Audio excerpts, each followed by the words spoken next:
Hello and good morning to all of you. Today I have brought a new lesson for you. This is lesson number 7, traveling through the countryside, page number 69.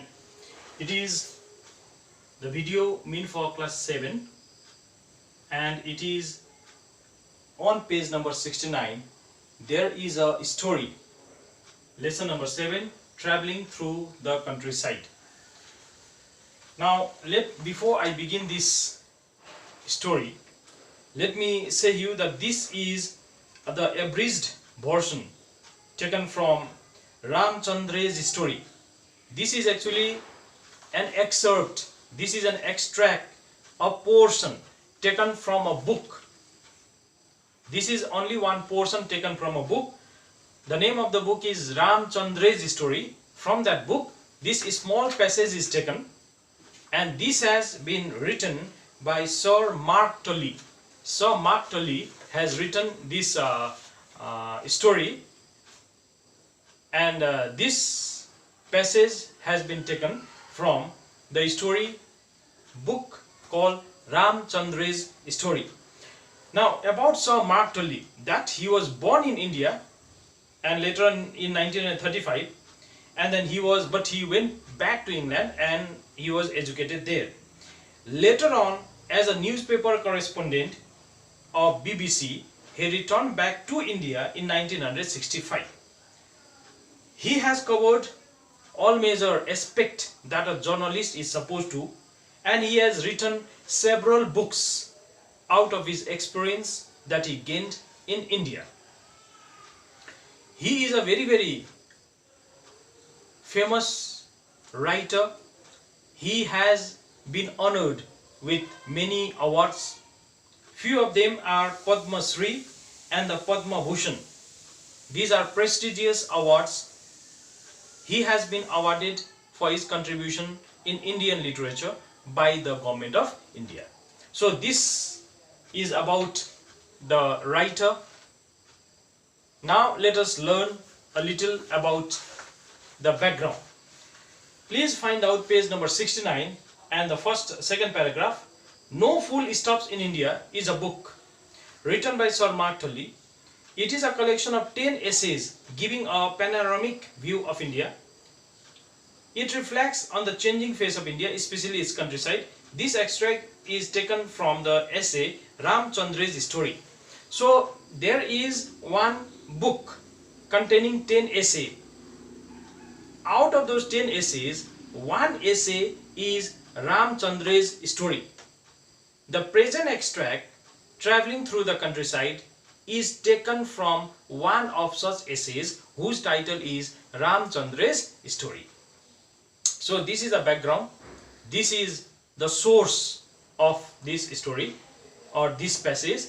This passage has been extracted from Ramchandra's story, which is one of the 10 essays contained in the book called No Fool Stops in India, written by Sir Mark Tully.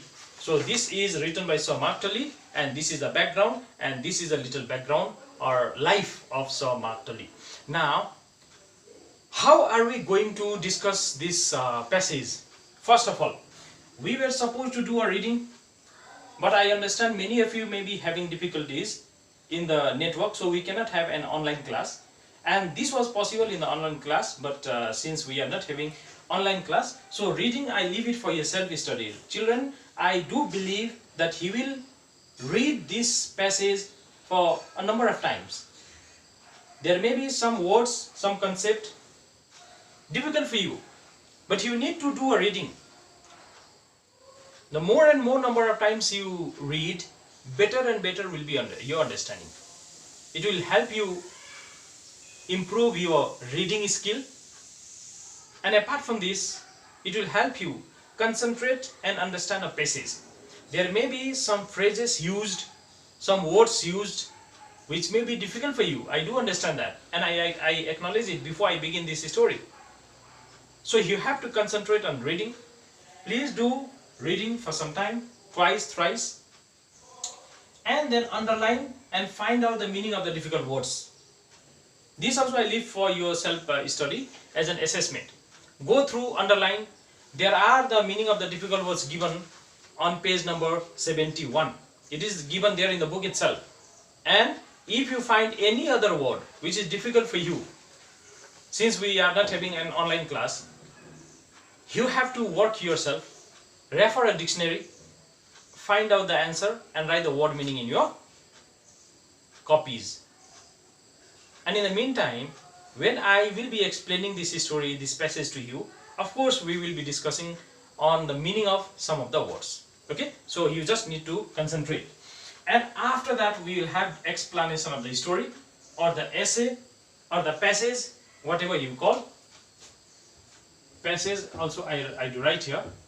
Explanation of the story of the passage. Here we shall discuss about the theme and the detailed analysis. Now we are going to learn about the theme and the detailed analysis. First of all, the theme. This is a travelogue. The theme is a travel. The theme is a visit to several places and the experience gained.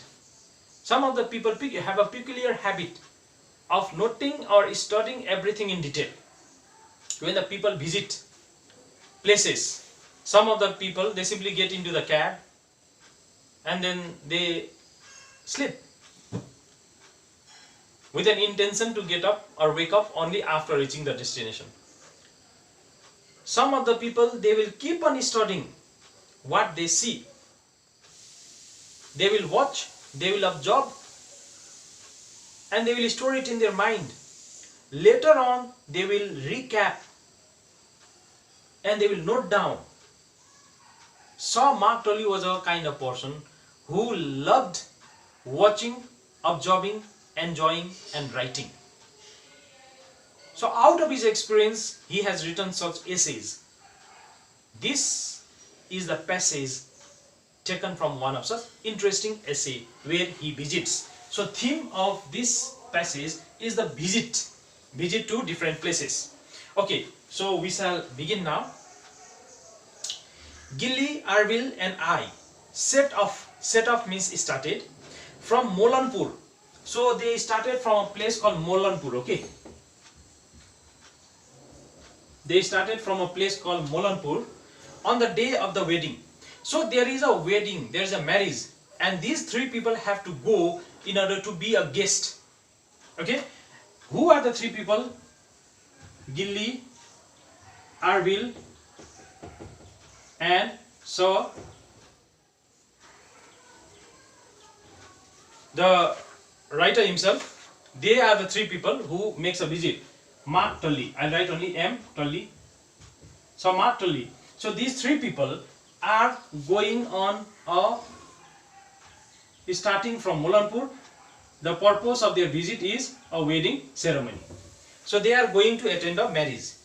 A day that had been selected as auspicious. Auspicious means very, very special. By Nirotam. Nirotam, he was a Brahmin. Like the marriage day is not to be finalized or decided by everybody. We need a Purohit, a Brahmin, who will decide the day of a marriage. Okay, so Nirotam, who was a Brahmin, he had decided a day very, very auspicious for somebody's marriage. So they had to go, these three people had to go to attend the marriage. So they started their journey from Molanpur so that they will attend the marriage. And about that Brahmin, it is said that he lived on the embankment at the back of the village. So in this village, in that village, on the embankment, if this is a village, embankment means this area, almost the border. Okay, on the border. Embankment is a kind of wall which is constructed in order to prevent the entrance or the entry of something or somebody. So that's the embankment. So on a village, almost at the embankment, there was the house of the Purohit or the Brahmin called Nirotam. He had decided the day of the marriage. We met up with Satish Jacob. Now, apart from these three portions, the fourth portion is Satish Jacob. So 4 people are going to attend the marriage. My long-standing colleague, means they had been working together, the writer and Mr. Satish Jacob, they had been working together in the office at a dhaba roadside eating house. So these three people met Satish at a dhaba. Dhaba is a small hotel in a hut where they can eat. So they all met in a dhaba. That dhaba belonged to, owned by a Pahalwan. Pahalwan is a wrestler in Gajarula.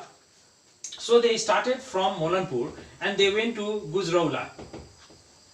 In Gajarula, they met Satish. These three people, they started from Molanpur.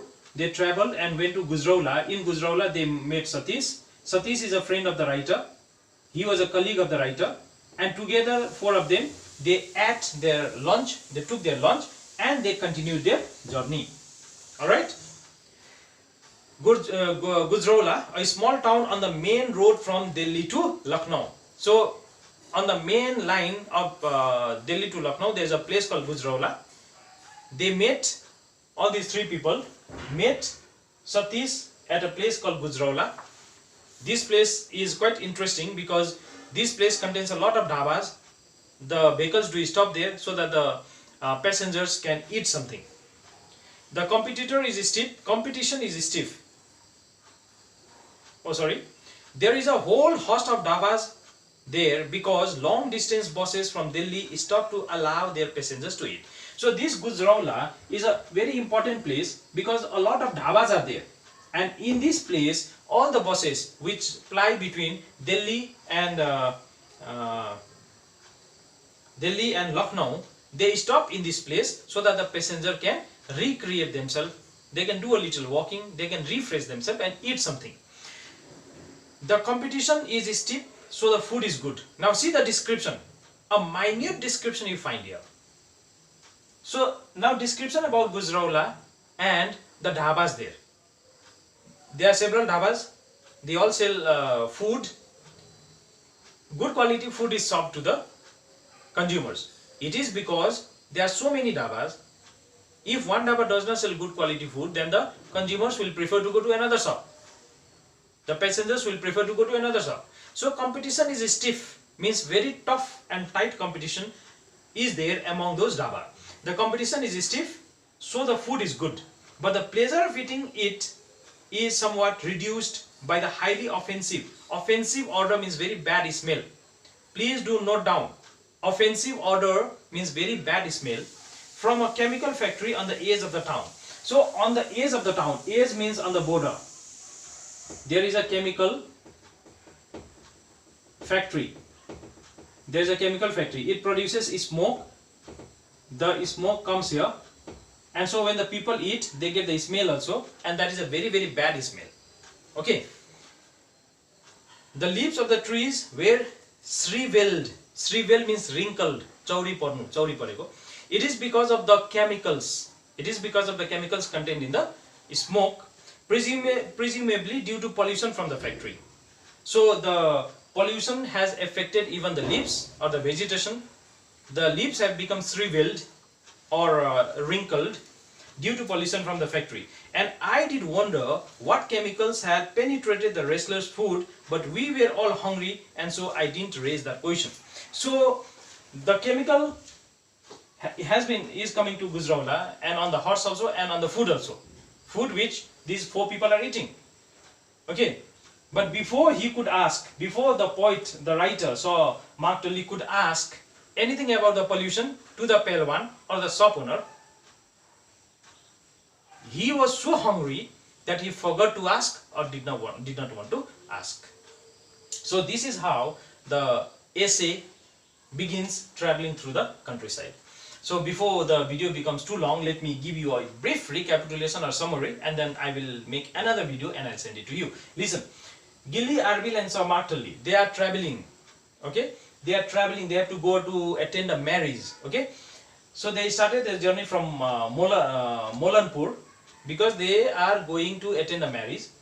The marriage has been decided by Nirotam, who is a Brahmin who lived on the embankment of that village. So they have decided their journey. They traveled and went to reach a place called Gajarula. This place is a famous place because this is on the way to between Delhi and Lucknow, and there are a lot of good many number of dhabas, because all the vehicles do stop here so that their passengers can recreate themselves or eat some eatables or food. The food available here is good enough. It is because of the stiff competition. They have to sell better, produce or make better food, and but there's a disadvantage of this place. Nearby, on the embankment or the vicinity or the outskirt, there is a chemical factory that produces smoke which comes to Gajarula. Hence, the taste of the delicious food made here at Gajarula's dhaba is spoiled by that chemical pungent smell or odor, by that bad smell. But here, when these all three people reached to Gajarula, they met Satish Jacob, who was friend of Sir Mark Tully, and they were colleague. These four people had to go. Before he could meet, Sir Mark Tully could make any comment on the odor or on the food or on the pollution coming from this factory to the dhaba owner, Pehelwan. He was so hungry that he forgot or postponed the matter of this pollution. Okay, so this is how the essay begins, and we have completed the first paragraph. Now let us move to the second paragraph. Now what is it? Ratan Singh, the retired wrestler, was sitting cross-legged on a charpai, his face unshaven, his eyes hidden behind dark glasses. He said very little. His presence was enough to ensure the smooth flow of food in his dhaba. So Ratan Singh was a retired wrestler. There are so many dhabas, no? One of the dhaba belonged to Ratan Singh. This belonged to Ratan Singh, and they all were sitting here in Ratan Singh's dhaba. He was a retired wrestler, and then he was sitting cross-legged. Cross-legged, you know, when the people sit cross-legged, it shows the comfort. Huh? He was sitting on a charpai. You must have seen a charpai. Charpai is a kind of bed where there are the pole around on the four legs. There are pole, and in the middle, instead of planks, there are the ropes. That is called charpai. Okay, in plains you find this. So on the charpai he was sitting with a cross leg, in his unshaven face. Unshaven means with the beard on, and his eyes hidden behind dark glasses. He was putting on the specs and his eyes were hidden. He said very little means he spoke very little. His presence was enough to ensure the smooth flow of food in his dhaba. And as long as he was sitting, the consumers will definitely come. It was a guarantee that the consumers will come. Food will be served politely in a nice manner. Good food will be served. So his presence itself was enough. After we had joined up with Satish and eaten our lunch, we returned off the national highway to Lucknow and drove along the road to Gavan. So after Gajarula, after eating food, they continued their journey, and they reached to a place called Gavan, G-A-V-V-A-N, Gavan. They reached to another place. They started from Molanpur, they reached Gajarula, had their food, and then they continued and reached Gavan. Now what about Gavan?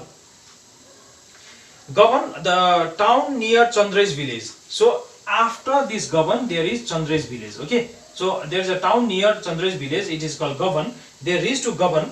It was April, the season and the month. April, one of the hottest month of the year. Normally the hottest is May, June, but here it is said that April is also one of the hottest month. The brain fever bird's cry rose higher and higher. The brain fever bird is cuckoo bird.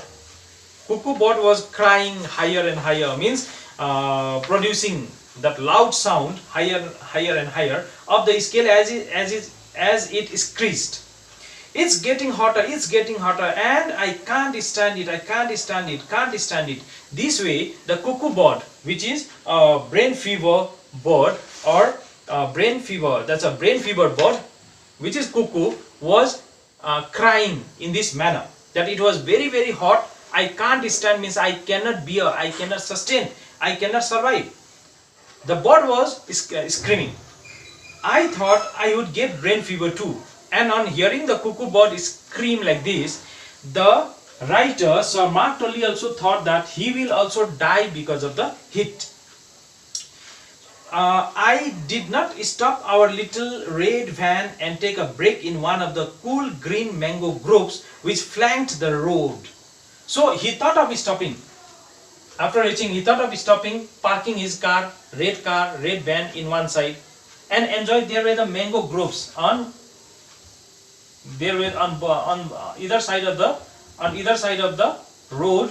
There were the mango groves. Okay, there were the mango groves. So if you are under a tree, it will give you cool feeling or sensation. So because of the heat at Govan, he wanted to stop the car here and come under the grove or under the tree, mango tree. It would have provided them little comfort, or it would have provided them little cold. But we were late as always and couldn't disappoint Chandra. But since we were late, we could not undertake to do this. We passed through the town of Hasanpur. Then they reached to a place called Hasanpur. This is Hasanpur. So they continued their journey and they reached to the place Hasanpur, where white-capped Muslims, it was the town of Muslims, and they put on the white cap. Okay, so the Muslims were putting on the white cap. They lounged in the shade of mosque courtyard. Lounge means lie leisurely, comfortably. They were lying where? In the courtyard. Courtyard is a little space in front of a building or a house. That's a courtyard. In the courtyard, the Muslims white capped. They had been putting on the white caps and they had been lounging. They had been taking rest. In the center of the town, here in the center of the town, right in the middle, in the center, a fine old family house built around a cool courtyard still survived. There was the house of a family in the center of the town, Hasanpur. There was a old house of a poor person. A fine old family house built around a cool courtyard still survived. It seems that he knew about the house. It seems that the writer had already traveled and had seen the house, and the house was still there. It was still surviving there. Much of its plaster work was intact. Plaster, outer covering, was intact, means was in good condition. The house was looking poor, old, okay, but its plaster was intact. Plaster was intact means plaster was in good condition, but the finely carved wooden balconies were collapsing.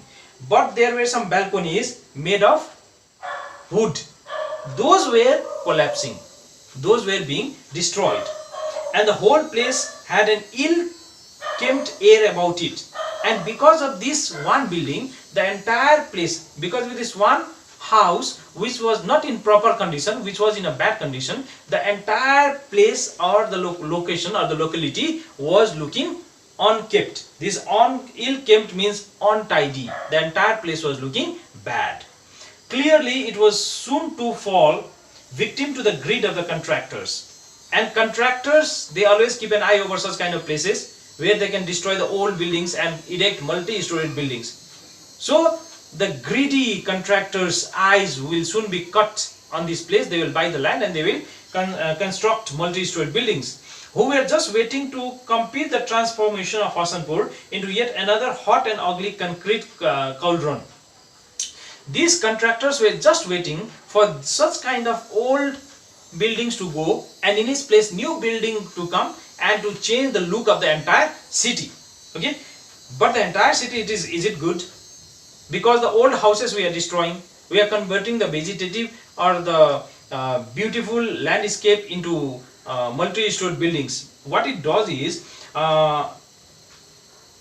it will be Hasanpur will be converted into another hot and ugly concrete cauldron.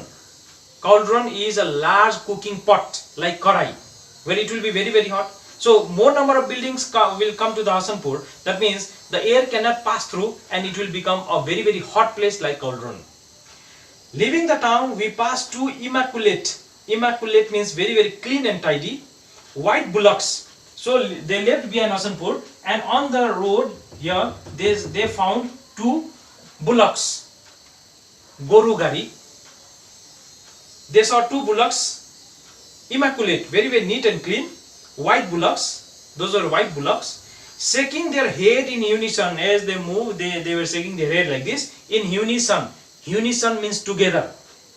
They were moving together. There was a cart, the two ox, and they were pulling the cart in unison. They were shaking their head as they labored. Labored means as they worked hard. Labored means worked hard under the yoke of a cart. Yoke, such kind of the two ox are tied here, and they pull this plank, and which is tied to the cart. Okay, here are the bullocks.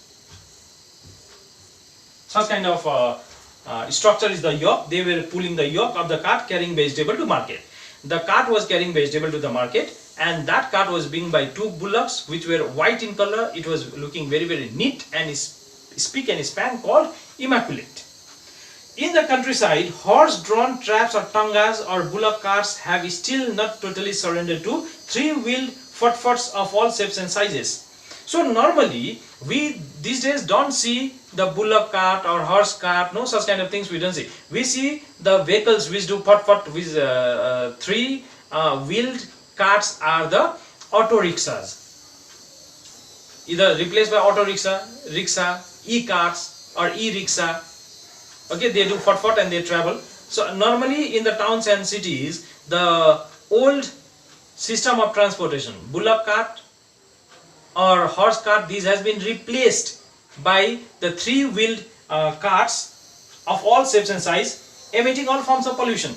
But what do these vehicles do? They emit pollution. But do the bullock cart produce any pollution? So there is one advantage and disadvantage also, but the bullock carts are very, very slow, no? So we don't prefer this.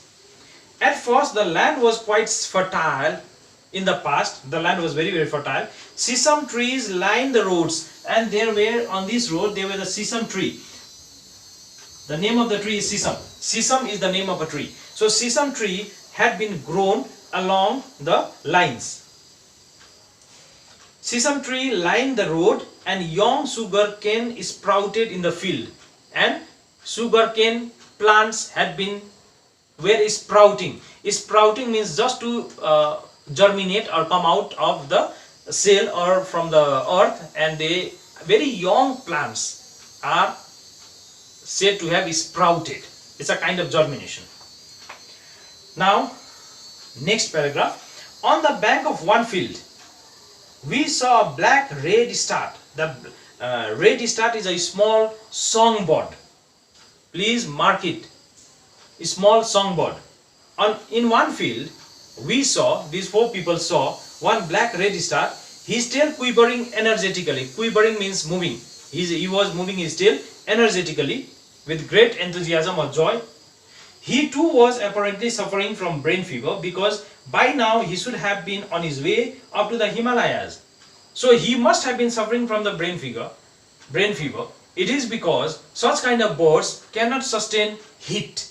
So by now it was expected of him to have traveled to the Himalayas in the cold places. But since this bird was still staying in this Hasanpur, a small town, in such a hot place, that it must have suffered brain fever. As we went on, the land became more barren. Now as they continued, they found these lands were barren. Barren means not grown anything. There were the lands, but the lands were all barren. Now why do you think was the land barren? The land was barren because in the presence of such heat and temperature, nothing could grow. So the lands were all barren. Wild chorus or cannabis grew in the shrubs. These chorus and cannabis are the drugs. These are the plants out of which the drugs are prepared. Not good. The bushes were grown, and the bushes were stunted. Stunted means not to have a proper growth, short height. And it is because of the heat that they were not growing well. There were the date palms had been mutilated. Mutilated means damaged and destroyed by the villagers, always sort of fodder for their goats and cattle. So there were the palm trees, and very few the leaves that they grow, they were all cut off by those people who need grass for their animals. So those were all cut in the form of the fodder, and the palm tree had been damaged, was looking like dead. The earth was dusty. It is because of no rain at all. It was because the sun had completely dried the land, and so the earth had become dusty and white. The sort of soil that makes me feel hot just to look at it. So it is enough, just a look at such kind of soil will make one feel hot. What agriculture there was seemed comparatively primitive, and the agriculture was looking primitive. Primitive means old dated, still following the old age system. Agriculture was done, but it was done in the primitive style, outdated style. We passed two more bullocks, this time plodding around and round in circles, turning a Portian wheel, a form of irrigation which had been replaced by electric and diesel pumps in the more prosperous areas of northern India. So as they passed, they saw in one place there were bullock carts, two bullock carts, and they were going round and round and round and round, so that they will exert some pressure to the machines which had been dug and put under the earth, so that the water can be raised up, and it was for the purpose of irrigation. So that means the irrigation was and the agriculture both were drawn in the primitive way in this place. The people were not still modernized, or they were very poor, not able to afford to buy the modern equipments of irrigation. Today the farmers need irrigation, but they do it in the form of this one, the diesel pumps they use, or they also use the electric to draw the water out of the ground. But in this place it was so outdated place, so corner, so out of main town, that the people were, you can say, illiterate, very poor, or even could not afford to have such kind of things. They were illiterate. Eventually we reached Gavan, and after that they reached the place called Gavan. Okay, so Gavan is not here. Gavan, village of Gavan here. They reached to the place called Gavan, where Rani's wedding had been arranged. As we drove into the town, we were flagged down. Flagged down means to give a signal to stop. We were flagged down by the anxious Chandre, who had been here since the morning. So Chandre had been eagerly waiting for them at the Gavan. This is another town. Chandre had been eagerly waiting for, here in this town, Chandre had been eagerly waiting for the arrival of these 4 people, and in this place at Gavan, the marriage ceremony of Rani was to be conducted. Okay, so we come to end this passage. This was quite interesting, but what has really drawn my attention is the minute detail described by Sir Mark Tully. Okay, anyway, you need to listen to this and watch this video clip for twice or thrice. And in case of any doubts and difficulties, no worry, you need not worry, because we are always there to help you out. You just need to make a phone call to me. Okay, so thank you, and keep yourself safe and healthy.